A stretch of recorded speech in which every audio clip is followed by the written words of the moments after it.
Langue française. Une passerelle pour se connecter au monde. Il est important de recourir partiellement ou totalement à la langue française car elle constitue un moyen essentiel de communication et permet d'établir des liens avec d'autres nations et populations du monde. Elle sert de passerelle pour favoriser les échanges. Ce constat a été mis en avant lors de la conférence débat organisée aujourd'hui au siège de la jeunesse Inkourjan par le ministère de la Jeunesse et des Sports sur le thème « J'apprends, donc je prends des responsabilités ». La francophonie joue un rôle clé dans le développement des jeunes.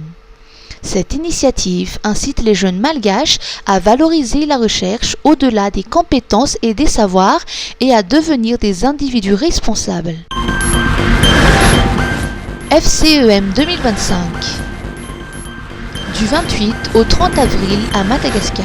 Madagascar accueillera pour la première fois le comité des femmes chefs d'entreprise mondiale FCEM du 28 au 30 avril 2025. Sous le thème « Vers une économie résiliente et inclusive, les femmes chefs d'entreprise à la croisée du Nord et du Sud ».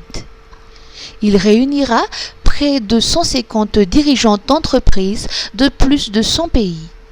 Cet événement est à l'initiative du Groupement des femmes entrepreneurs de Madagascar avec le soutien du secteur privé et des institutions locales dont l'Economic Development Board of Madagascar. Fanzala Zakaboun, présidente du GFEM et organisatrice de l'événement, souligne que cette initiative marque une étape décisive pour les femmes entrepreneurs du pays. Cet événement marque aujourd'hui, en tout cas, une étape décisive pour le groupement des femmes entrepreneurs parce que pour la première fois, Madagascar va recevoir le comité mondial des femmes chefs d'entreprise. Il va se dérouler du 28, 29, 30 avril 2025 au Novotel, donc ici à Antananarivo. C'est une étape décisive pour le leadership féminin. C'est un événement d'envergure internationale. Pour la première fois, on reçoit un événement d'un niveau aussi haut. Et je pense que la présence de toutes ces institutions, ces groupements patronaux autour de cette table signifie la solidarité, le soutien mutuel entre secteur privé, mais aussi l'appui indéniable de... Le président du groupement des entreprises de Madagascar n'a pas manqué de souligner la force particulière des femmes en leadership. Une particularité, une force particulière, des spécificités qui leur donnent plus de force que nous, hommes, dans l'entrepreneuriat.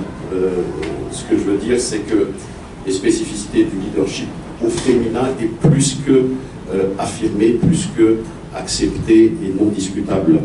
Et la contribution particulière et capitale des femmes dans l'entrepreneuriat, dans le milieu professionnel, est plus que significative, pour ne pas dire primordiale. L'objectif de ce grand événement est de renforcer le leadership féminin dans l'économie et de favoriser une collaboration accrue entre le Nord et le Sud, ainsi qu'entre les pays du Sud.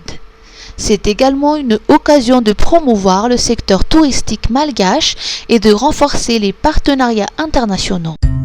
Misolife ahitana karazan'entana maro samihafa ilaina amin'ny fiainana andavanandro amin'ny vidiny mirary toy ny kojakoja ho an-tokantrano, ny kilalao sy ny fitaizana ny ankizy, ny fikolokoloana amin'ny vatana, ny fetim-mianjaika sy ny sisa sy ny sisa. Ho avy izao ny fihetsam-palifaliana ny zanaka sy ny havana aman-tsakaizy koa tongava fa afa-po anoina atao Misolife. Misolife Analakely eo akaikin'ny lapan'ny tanàna, misokatra isan'andro, fivarotana online ao amin'ny page Facebook Miso Mada Sandratra, afaka miantso koa amin'ny larana 038 06 686 06. Misolife, afa-po anao.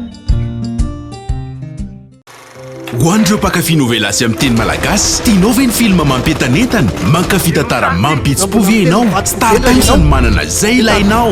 Toy-hatrany dia ny Gardo sy ny ekipany. Mbola mahery vaika kokoa ty saison vaovao ty. Ai, aza tonoina ary ny fotoana isaky ny alatsinainy hatramin'ny zoma amin'ny 7 sasany ao amin'ny Gasy Star Rovers saison 5. Tovolahy iray mandalo fahasahiranana no ny fikatsahanany rary no andrainy no manofy fitiavana marina. Saingy rehefa toa lavorary ny zavatra rehetra dia misy fiovana tsy ampozina. Arao ao amin'ny Op TV Too Good To Be True isaky ny amin'ny 7 latsaka fahatelo ny arivo. Op TV The Better Half. Fahaverezan-kevitra, fitiavana ary setrasetra. Ho vitany kamindray ve ny azo Marco Oltiny tafasaraka taminy rehefa nanambady amin'ny Bianca Marco no ny fahaverezan-tsainy. Valiny amin'ny 7:20 minitra ao amin'ny Op TV.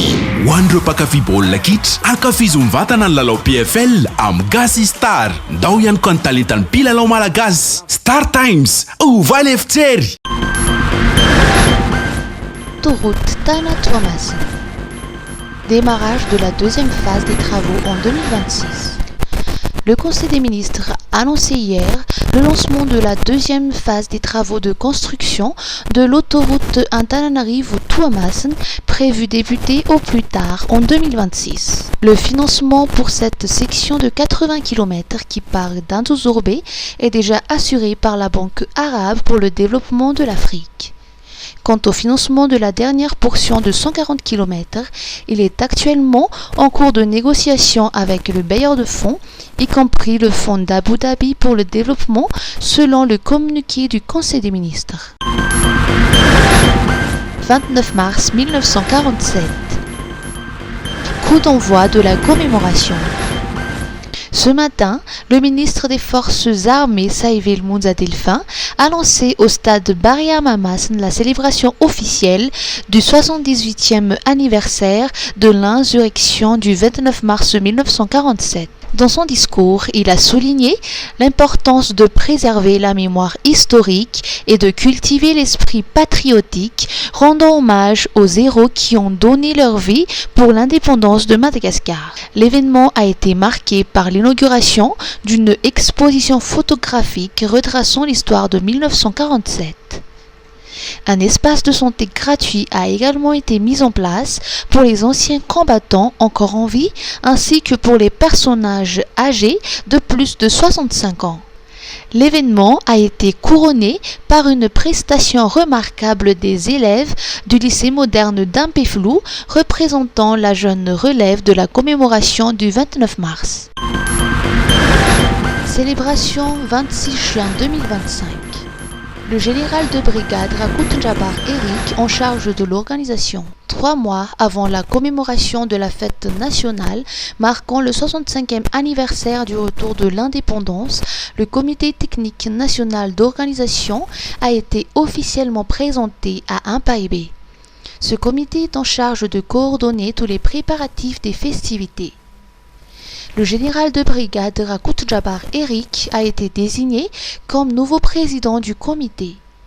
Lors de cette première réunion, le ministre de la Défense nationale, le général Mounza Delphin Saïvel, a souligné l'importance de l'unité et de l'amour entre les Malgaches, ainsi que de l'attachement à la patrie pour une célébration réussie de l'indépendance. L'ouverture officielle de cette réunion a marqué le début des travaux du Comité national d'organisation. Le CTNO regroupe des représentants des différentes entités de la présidence ainsi que des institutions et ministères concernés. Au cours de cette rencontre, les membres ont abordé les stratégies de planification et de mise en œuvre du calendrier des activités pour célébrer le 65e anniversaire de l'indépendance. Le ministre de la Défense nationale a par ailleurs donné des instructions précises afin d'assurer la bonne préparation des festivités du 26 juin 2025 qui s'annoncent particulièrement festives.